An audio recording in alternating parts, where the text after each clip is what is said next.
Istri sah dokter di Lokseumawe dibunuh ex-istri siri ketika suami praktik.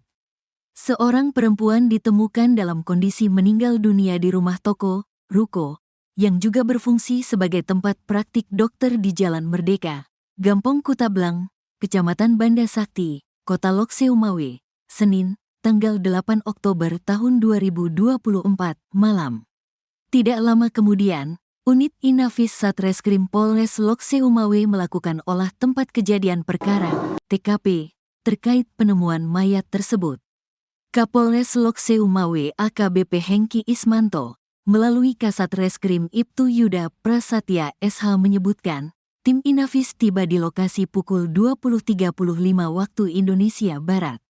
Korban diidentifikasi bernama Laksmiwati Anggraini 62, seorang pensiunan PNS asal Medan. Korban ditemukan tidak bernyawa di lantai 1, tepatnya di kamar samping ruang praktik dokter. Ia merupakan istri dari seorang dokter spesialis anak yang merupakan pemilik praktik tersebut. Lanjutnya, keterangan salah seorang saksi di lokasi, ia pertama kali melihat seseorang ketika hendak mengambil mukena di kamar lantai 1 untuk melaksanakan salat maghrib. Secara tidak sengaja, ia melihat orang tersebut dalam posisi telungkup di bawah tempat tidur dengan mengenakan kaos kaki putih, sepertinya seorang perempuan. Saksi tersebut kemudian memberitahukan rekan kerjanya perihal kejadian tersebut.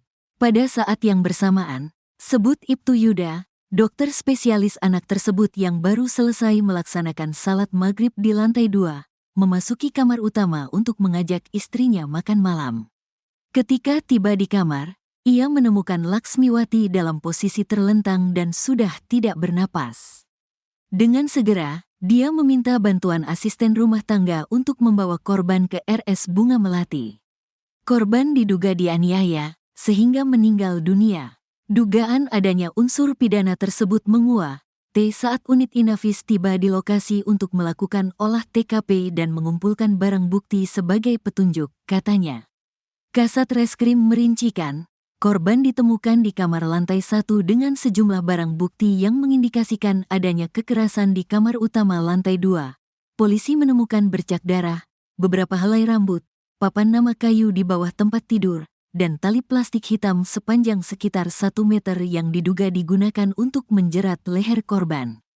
Selain itu, kata Ibtu Yuda, barang-barang lain seperti kancing baju berwarna oranye, mukena hijau dengan bercak darah, serta ikat rambut merah turut diamankan.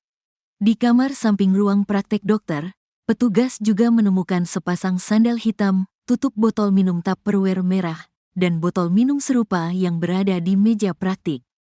Hasil visum di RS Cut Mutia, tegas Ibtu Yuda, menunjukkan adanya bekas memar di leher, perdarahan di hidung, bekas gigitan di tangan kanan, serta tanda-tanda kekerasan lain di tubuh korban. Polisi telah mengamankan barang bukti dan memeriksa sejumlah saksi di lokasi. DVR CCTV dari TKP juga telah diamankan untuk proses penyelidikan lebih lanjut. Jenazah korban kini sudah diserahkan kepada pihak keluarga, sementara kita terus melakukan guna mengungkap penyebab pasti kematian korban, pungkasnya.